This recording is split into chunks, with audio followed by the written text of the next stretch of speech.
नमस्कार। News net में आपका बहुत बहुत स्वागत और मैं हूं सुरेश झा। कोरोना काल के दौरान देश की आर्थिक हालत जो खराब हुई है वो किसी से छिपी नहीं, यानी बहुत ही चिंताजनक बात है। CMIR की अगर रिपोर्ट पर अगर हम जाएं, अगर सच्चाई जाने तो करीब देश भर में 21 करोड़ लोगों ने अपनी नौकरियां गंवाई, यानी बेरोजगार हो चुके इस कोरोना काल के दौरान। अब कोरोना काल है, ऐसे में काम धंधे लोगों के बंद है। अब लोगों के सामने रोजगार की समस्या खड़ी हो चुकी है। अभी बड़ी विचित्र समस्या है, लेकिन हम बात करें अधिवक्ताओं के अधिवक्ता भी इससे अछूते नहीं रह पाए हैं। अगर हम दिल्ली की बात करें, दिल्ली के अधिवक्ताओं की हालत बहुत ज़्यादा खराब है। उनके पास खाने तक के लिए पैसे नहीं है।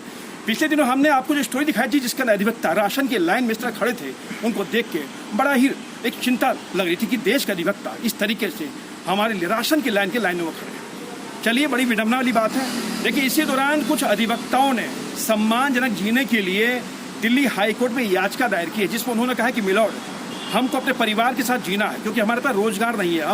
हम बेरोजगार हो चुके हैं क्योंकि जो वकील है उसके पास इस समय काम धंधा नहीं है और वकील के पास सबसे बड़ी विडम्बना है कि वो दूसरा कोई काम कर भी नहीं सकता। तो ऐसे में हम लोगों को सम्मान तरीके से जीवन जीने के लिए 5 लाख रुपए तक का इंटरेस्ट फ्री लोन दिलवाया जाए।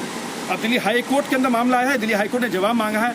इसी विषय पर हमारे साथ बातचीत करने के लिए मौजूदा कानून के जानकार अवधेश कुमार, आइए इनसे बातचीत करते हैं। सर, अधिवक्ताओं की हालत जो है बहुत ही चिंताजनक है। और हम बात करें खासकर जो दिल्ली की बात करें, देश की बात करें, तो इस समय जो कानून मंत्री हैं रविशंकर प्रसाद, वो खुद एक अधिवक्ता हैं। और अधिवक्ताओं की हालत को लेकर जिस तरह अधिवक्ताओं ने कहा कि मैं 5 लाख रुपए तक का लोन दिया जाए इंटरेस्ट फ्री, क्या कहेंगे? वाकई उनकी हालत इतनी खराब हो चुकी है? देखिए, अधिवक्ताओं की हालत तो वास्तव में बहुत खराब है, इसलिए कि यहाँ जो अभी आपने कहा कि 21 करोड़ बेरोजगार हुए, आप दिल्ली के अधिवक्ताओं की अगर बात करते हैं तो हाँ 100% अधिवक्ता बेरोजगार हुए, इसलिए कि हाई कोर्ट और सुप्रीम कोर्ट ने पूर्णतः कभी खुला नहीं, और थोड़ा बहुत जो खुला उसमें थोड़े बहुत अधिवक्ताओं को कुछ रोजगार मिला, वो लोग कुछ काम किए जिनकी अच्छी पकड़ थी। लेकिन जो सबसे बड़ी समस्या है, उन अधिवक्ताओं के बारे में चिंता करने की कोई बात नहीं है जिनके पास बंगला है, जिनके पास 4 व्हीलर है, जिनके पास सब कुछ है। उनकी बात तो कुछ करनी नहीं है। करनी तो उस अधिवक्ताओं के है जो जूनियर के रूप में काम किया, किसी सीनियर के साथ अटैच हैं, वहाँ काम करते हैं, कुछ पैसे मिलते हैं, काम करते हैं, अपना रोजी रोटी चलाते हैं। आप अधिवक्ताओं को अगर आप देखें, एक अधिवक्ता के बारे में अगर आप बात करते हैं तो मैं आपको जानकारी, लोगों की जानकारी भी इस रूप में होनी चाहिए कि देश की स्वतंत्रता में जितने अधिवक्ताओं का योगदान रहा है, इस देश को स्वतंत्र करने में किसी भी दूसरे वर्ग का नहीं रहा। न उतना डॉक्टर रहे, न उतना इंजीनियर रहे, न उतना IAS थे, न उतना IPS थे, न उतना जितने भी सिविल लाइन से जो भी सर्विसेज थे, किसी ने भी वो योगदान नहीं दिया जितना कि अधिवक्ताओं ने दिया। अब आपको इसीलिए आप ये देखते होंगे कि देश का पहला प्रधानमंत्री अधिवक्ता थे, महात्मा गांधी अधिवक्ता थे, राजेंद्र प्रसाद अधिवक्ता थे, अम्बेडकर अधिवक्ता थे, जितने भी आप बड़े बड़े नेता देखेंगे सब अधिवक्ता थे। आप संसद की अगर बात देख ले, संसद सदस्यता की बात में भी अगर आप लेंगे तो 1952 में 50% से ज़्यादा सांसद अधिवक्ता थे जी। समय बीतते बीतते वो धीरे धीरे कमती गई। आज भी अगर आप देखेंगे संपूर्ण पार्टियों को जोड़ दें, बीजेपी, कांग्रेस, सो फिर भी 50 से ऊपर अधिवक्ता अभी भी संसद में सदस्य के रूप में है। इतनी लंबी चौड़ी लिस्ट अधिवक्ताओं की, देश की आज़ादी हुई कहा था, पार्लियामेंट में भी अधिवक्ताओं की भीड़ सी है, लेकिन उतने सबके बावजूद भी अधिवक्ताओं की ये हालत, तो कहीं ना कहीं सोचने के लिए बड़ा मजबूर होना पड़ेगा कि अधिवक्ताओं की ये हालत है तो देश के लिए क्या कितनी बड़ी शर्मनाक बात हुई। देखिए, अधिवक्ताओं की हालत इसलिए खराब हुई कि मैं पहले भी कह चुका हूं कि अधिवक्ताओं का 5-6 स्तर में आप लीजिए। वो पहला स्तर का जो अधिवक्ता हुआ जो कि करोड़ों रुपया में कमाते हैं, दूसरा स्तर का अधिवक्ता हुआ जिसको कहते हैं IAS कर्मचारी वर्ग का 2nd क्लास का कर्मचारी, जिसका वेतन लगभग लाख रुपया होता है, लाख प्लस माइनस, वो वैसे भी अधिवक्ता हैं। यहाँ वह भी अधिवक्ता है जो 10,000 कमाते हैं 3रा ग्रेड का, वह भी अधिवक्ता है जो चपरासी का जितना वेतन मिलता है 4th ग्रेड जिसको कहते हैं, उतनी भी उसकी आमदनी नहीं है। जो शुरू में अधिवक्ता लोग ज्वाइन करते हैं उनकी हालात ये होती है कि शाम में खाते हैं, सवेरे की समस्या है, सवेरे खाते हैं, शाम की समस्या है, किराए देने की समस्या है, अपना स्वास्थ्य संबंधित रोग की समस्या है, परिवार चलाने की समस्या है।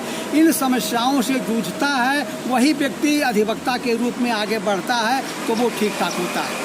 लेकिन मैं ये कहता हूं कि जो अधिवक्ता आप एक अगर कैलकुलेशन प्रतिशत के रूप में लेंगे तो आप देखिएगा दिल्ली का कोई सर्वे करा के देख ले कि मात्र 10% अधिवक्ता ही ऐसे हैं जिसकी कमाई लाख से ऊपर है, जो कि बहुत सारे अधिवक्ता 10, 20, 50 हैं जो कि करोड़ों से कमाते हैं, लेकिन बाकी लोग लाख से ऊपर कमाते हैं।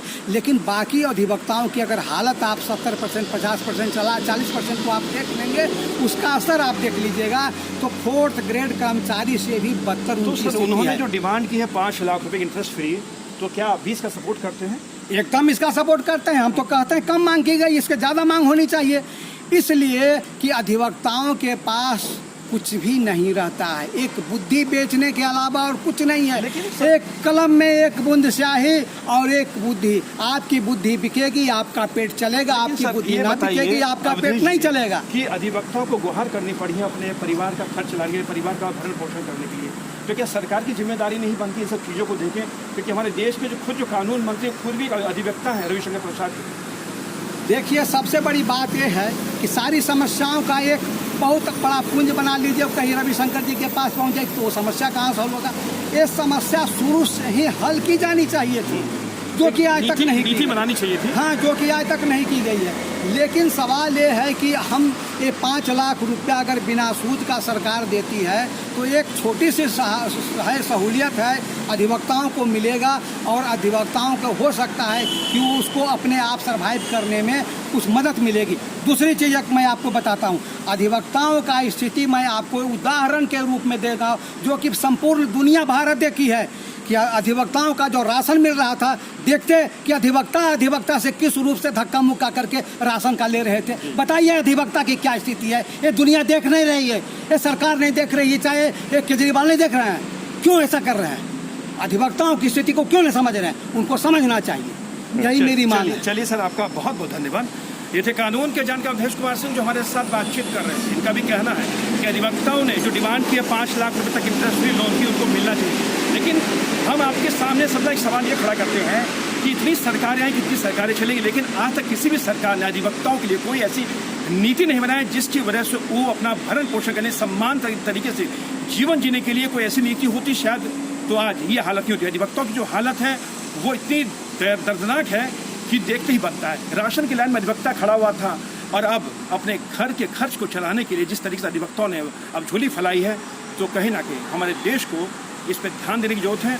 और उनको इंटरेस्ट फ्री लोन की जो बात कही, इससे कहीं ज़्यादा उनको सम्मानजनक जीने के लिए उनको लोन प्रोवाइड करवाना सरकार की जिम्मेदारी बन जाती है। कैमरा पर्सन राहुल के साथ सुरेश झा, न्यूज़ नेटवर्क, दिल्ली।